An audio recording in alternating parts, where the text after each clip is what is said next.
Hello, and welcome back to A Better World. This is your host, Mitchell J. Rabin, and we're very glad you're joining us again today. Today we are on location in Sedona, Arizona, and we're very pleased to have with us Barry Kapp, who is the founder of Wisdom of the Earth. This is a line of essential oils that are rather extraordinary. They're completely pure, as is Barry Kapp. Barry is essentially a white shaman. He has been on the path, the spiritual path, virtually all of his life.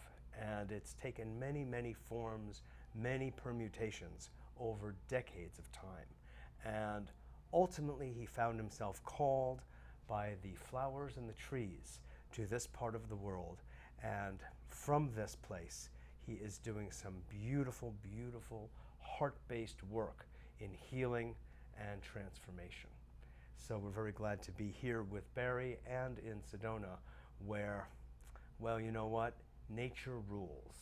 It's where we can expand ourselves, our hearts just open up to the vastness of the forest and the universe. So we're very glad to be here on behalf of A Better World and sharing the beauty here, including Barry, with you all. Hi, Barry. Hi.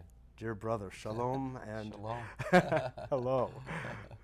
So, you were basically a nice Jewish boy from the Philadelphia area, and originally, Yeah. and now you are here in Sedona, Arizona, brewing up some incredible, incredible healing substances for people in the form of aromatherapy and essential oils. Correct.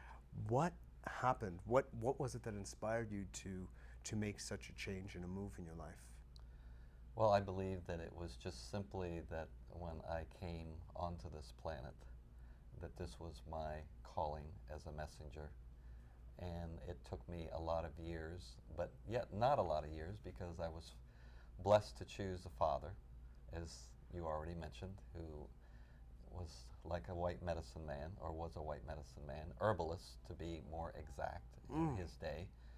And That's my mother, so unusual for that generation and time period. right. There were here and there, but there's very little written about them because a lot of times it's homogenized into the frontier, and the earlier times, and a lot of times it spans between the indigenous people and then the Anglos. The Anglos have been the most disconnected for the longest period of time versus other cultures. So in that sense, having a father, having a mother who loved roses, through those two special and wonderful individuals, I began my journey with trees and plants. And from there, I just kept evolving and evolving and took many of the principles, the conceptions, the concepts, the precepts, or percepts, excuse me, from my father and my mother and incorporated them into my life, and slowly and surely I came to this place. God, it's a calling. It's It a really calling. is, and one can feel it in the work you're doing and being here. I should also tell you that Barry just did some personal work on me using the essences, using the oils, and he just doused my back with them and my head, and I am smelling very good. Not only do I smell delicious, and I am inhaling right now. This is the one shortcoming of video that people cannot have access to the olfactory. But my whole body, my whole field feels so relaxed and so balanced and centered right now from the work you're doing, that you're doing with me. It's just fabulous. And so in addition to the work that you do with the oils, you also incorporated into a form of body work. Yes, for years actually, before I completely went into the teaching of medicinal aromatherapy and also the gathering all over the world from small farmers, pure essences, because Wisdom of the Earth does no blends. We only work with pure essential essences and then teach our students how to layer them when the call comes forth to use more than one.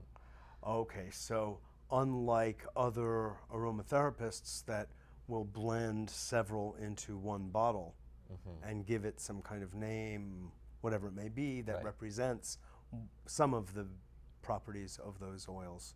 You stick with single oils, yet you can add several to the body, but singularly, Yeah, at the one time, after the other. right, at the time of need, because the dilution or the amalgamation of essences, as they have taught me through the years, I'm speaking specifically the trees and plants talking to me, it's like a dishonoring to them.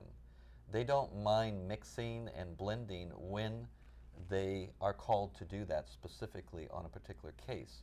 But what happens is that the blessed human species that we are, it's very difficult for us to surrender and become vulnerable to another species. So we're always trying to reinvent the wheel, and the pharmaceutical industry dabbles around with chemicals, and in that sense, the fad of aromatherapy does the same thing, that we create berry super duper energizer, as would be an example, and I haven't a clue of the energy vibration or the chemotypes that are really synergizing together, and then it stays in that bottle, and it's not the same as if you were to use on someone that have a woman that was perimenopausal, and you would apply at the time of need on her back or on her abdomen Hyssop officinalis, Melissa officinalis, and geranium as an example.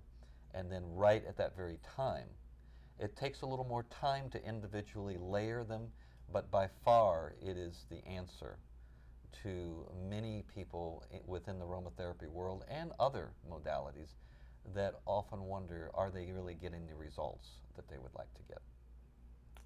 You bring something up that I think is understated in general understanding of our relationship to nature, and that is the one of respect. And hearing the unique voices of each flower, of each plant, of each tree.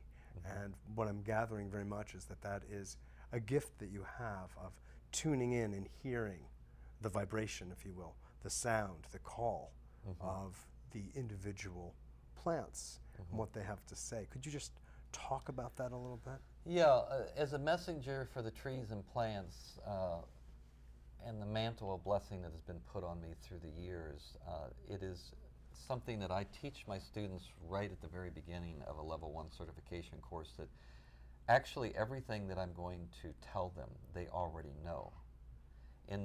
Somewhere in their consciousness, they remember the connection and the respect of creators, other species on this planet that have equal importance to Creator. And so with what you're asking me, coupled with what I just said, it is of utmost importance for me to endeavor to transmit along with the other teachings, but very, very important to transmit this energy to begin to reevaluate the disconnect that the human species, which at this time in the history of humans, we are perhaps the loneliest species on this planet compared to all the other species, the trees and plants, the dolphins, and on and on and on, that are still in complete harmony with Creator. The humans are the ones that have been the problem, are the problem, and until we decide to change, will always be the problem. But Mother Earth the Pachamama knows very well how to take care of herself, as we can see in current events, and it's going to keep on coming. But in this whole message that I have, the capstone, one of the foundations, is to begin to reevaluate the whole concept that humans are superior on this planet, when in fact it is not true. It's an illusion, and many people have a problem with that. They have a problem with me, and that's quite all right, but it will stand the test.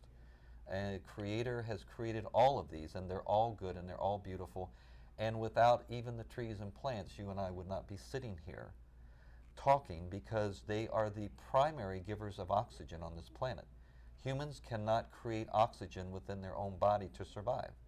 So, the question is, how much credence do we really give to the equality of the trees and plants? Absolutely. And so, again, when it comes to medicinal aromatherapy, they have always been, according to all the history of oral tradition and written tradition, the original medicine of the planet. Yeah. They are still the original medicine of the planet, and they will always be, because they made a covenant with Creator before the human species was ever on this planet to provide the things that they provide yet today, in harmony, unconditional love, no fear. Mm, that's so beautiful.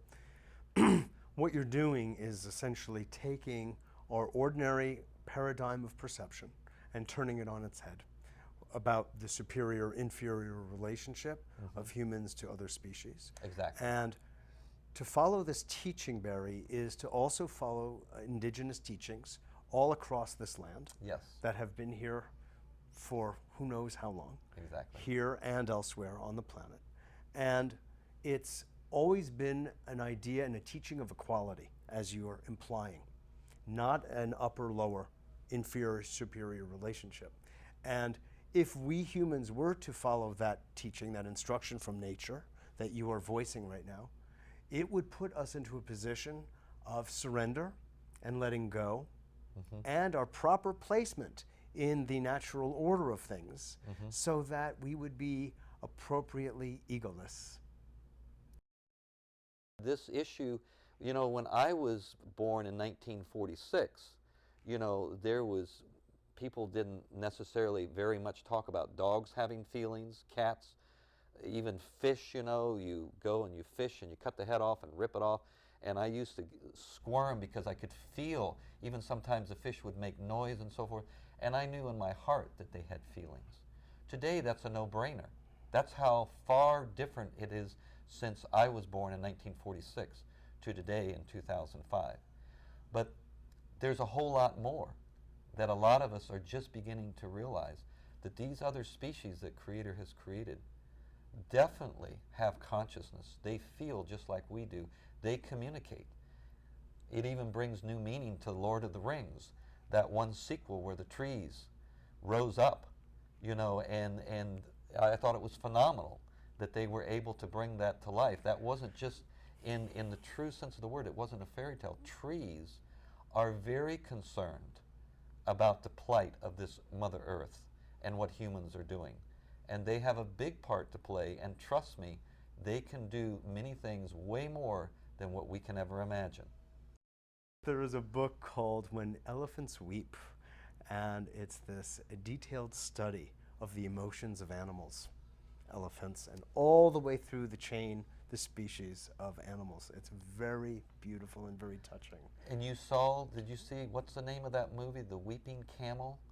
No. What was the name of it? It was an independent film. We saw it here in Sedona, where it's just very simply a story of a camel who disowned her firstborn, and through the shamans in Mongolia, through the playing of a violin, certain tunes that have been handed down, it actually through the bonding of the humans with the camel. And this little baby camel was fast to passing over because the mother had disowned it and was very lonely. It's a very heart-touching movie. I think it's called The Weeping Camel, The Tale of the Weeping Camel. And it's phenomenal. I don't know how they must have just, everything was lined up spiritually and emotionally to actually get this on camera, and that it was not make-believe or some kind of an illusion. And it ended up that the camel actually, through the playing of the violin, began to tear. You could see the tears of the camel coming down, and it reactivated that love. It was a facilitator of reactivating the love for its firstborn, and they came back together, and that's the end of the movie. So. And this is really interesting because this is showing how humans play a natural role in the animal kingdom as the animal kingdom plays one in ours. And that can be based on compassion and love. Yes, and that is the point, to see the reciprocity. Yeah, the reciprocity of this whole thing, and yet to begin to be willing to become vulnerable and surrender to other species, and truly let them teach. You know, I had a channeling here about a year ago when I was teaching a level 1 in outside of Mount Laurel, New Jersey, and it was just simply this, that we as humans have many wonderful masters. That today we have Deepak Chopra, we have Thich Nhat Hanh, we have the Dalai Lama. In the past we have Yeshua, Jesus, we have Buddha, we have, Lao Tzu. Lao Tzu, all of these. But how much time have we spent in just going to other species? Of course, we haven't believed. We have been asleep. We have forgotten that we do have an absolute ability telepathically, clairvoyantly, to hear them and to listen to them. And they have a desire. I have many stories of clients, patients, students who have been in contact with the trees and plants. And one of the things I hear often is, they will kind of get upset, the client, the human, and says, well, why didn't you ever tell me? And maybe the cedar tree or the holly tree would say, I've been trying to tell you all along. You just now have been able to hear me. So profound. Very, very capstone message that the trees and plants will give you. They've been talking all along. This is what I'd like to know for our audience. I think this would be very interesting. And for me, when you say you hear the trees and plants speaking, what is it that you hear? What's the nature of the language? What's the nature, really nitty-gritty, of that communication? Okay. The bottom line for this, without taking a lot of time on this little show here, is that it is through the... It's not a little show, it's just a brief show. Okay, it's a big show. But it's a brief one. Okay, Yeah, good. In comparison to what we could cover, my God. Yes. It is the ability to believe in your inner child, because that's where the wisdom and the remembrance actually is within along with our intuition, and it's all coupled together. There's no one that knows exactly how it's all interconnected, but it's within that universal heart of love, that inner child, that intuition, that they talk in a clairvoyant and passive way, and they will give you thought patterns, and you will know that you know that you know that without editing, which is the same thing with remote viewing. Even the governments that have tried to even the United States government that has tried to work with remote viewing, they say the biggest problem with all psychics is editing. You must be self-aware within yourself enough to where that you believe in yourself, and you know that when a message comes, you can, without editing, pick it up and can put it into your heart or speak it through. And that's the way trees do, that's the way plants do, that's the way animals do. They have their own language. So in other words, what I hear you saying, Barry, is be so surrendered that you're not getting in the way of the communication. Exactly. It just comes, and you are a pure antenna receiving. Right. And you're also listening literally with the heart. Exactly. And many people, today realize that everyone is a psychic. Some people choose to really cultivate that, other people don't, but we're all psychic. Completely. It's a function of the brain and the nervous system. Right, and when you get to the word shaman, which is a very sacred term, and it's something that can be, the real shaman is, or shamanist is not an issue of ego. It is the issue of people knowing who you are by what you do, and your actions speak louder than words. In this day and age, sometimes we do literally talk about it because of the times we're living in. But simply a shaman, whether you're a man or a woman, has the ability to walk between the worlds. It could be between the human world and the animal world. It could be between the animal world and the human world. It could be between the human world and the dolphin world, between the human world and the tree and plant world. And we gather information through communion with them, bring it back into our realm for the sake of love and harmonization and the betterment. Exactly. It is not discrediting Creator. It is not worshiping another species. It is honoring them because, again, I will say, beyond a shadow of a doubt, everyone that goes into their heart understands that we as humans are the only species that is responsible for messing Mother Earth up. There is not another species that is actively trying to destroy or abuse or exploit Really Mother true. Earth. So to Yeah. say that we can't honor them and we continue to stay with ourselves, this is why medicinal aromatherapy is so powerful when it is pure, when it is undiluted, when it is not played and tampered with. So what I understand, and I want people to understand this, the distinction between what you're doing and what other aromatherapists out there are doing is, when you say undiluted, it seems like it means two things. One is there are no blends in the bottle itself, but blending on the body as it's called for, number one. And number two, it's the plant itself without any carrier oil. It's just the plant.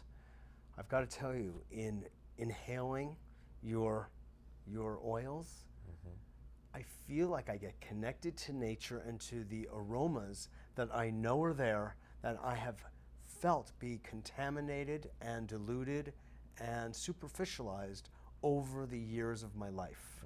For instance, to be graphic, you put cinnamon bark on my feet.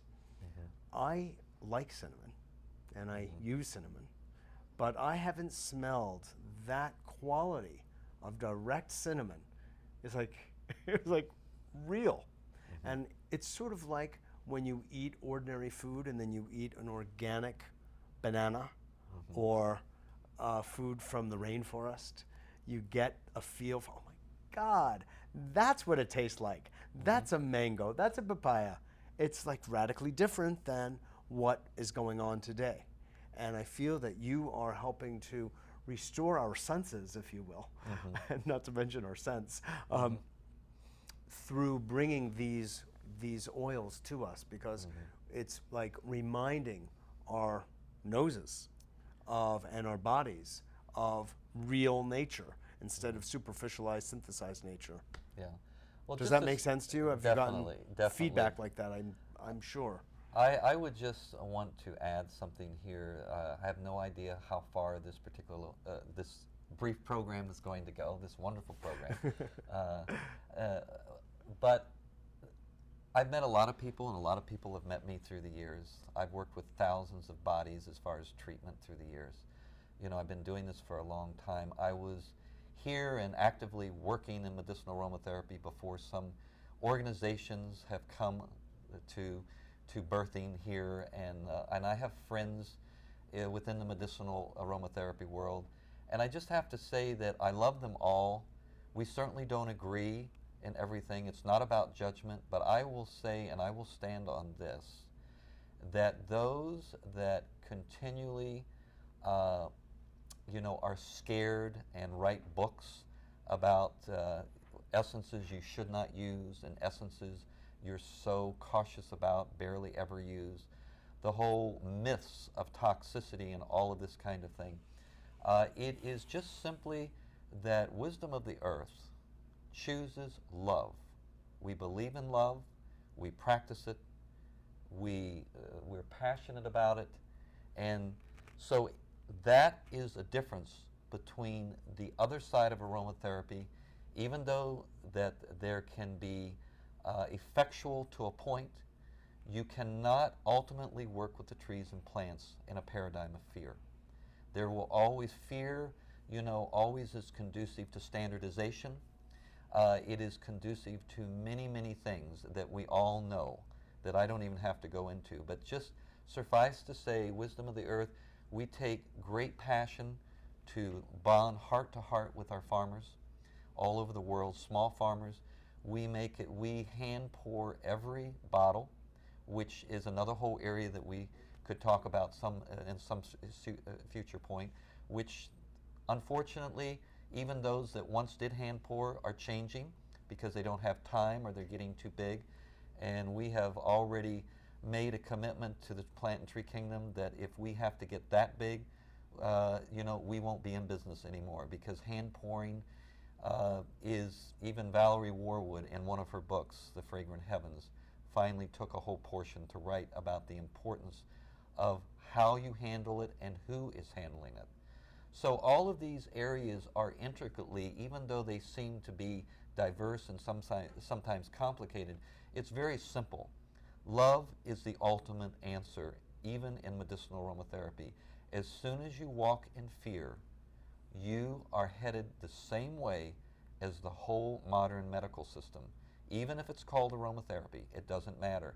And so there is going to be a natural separation, because people that are in love aren't comfortable ultimately with people that continually choose fear, and people that choose fear without any judgment just get to the place that they are not comfortable with people that constantly are going in the direction of love. They just, I'm sorry, but they just don't mix ultimately. Yeah. On that basis, and with love, I thank And love you to you. deeply for the work you're doing Yes. and for being on the show and talking with us, sharing. Thank you. Thank you for the time and the honor. This is Mitchell J. Rabin for A Better World. Thanks so much for joining us, and there will be more with Barry Kapp on A Better World and Wisdom of the Earth. Again, thanks so much for joining us, and I look forward to seeing you all next week.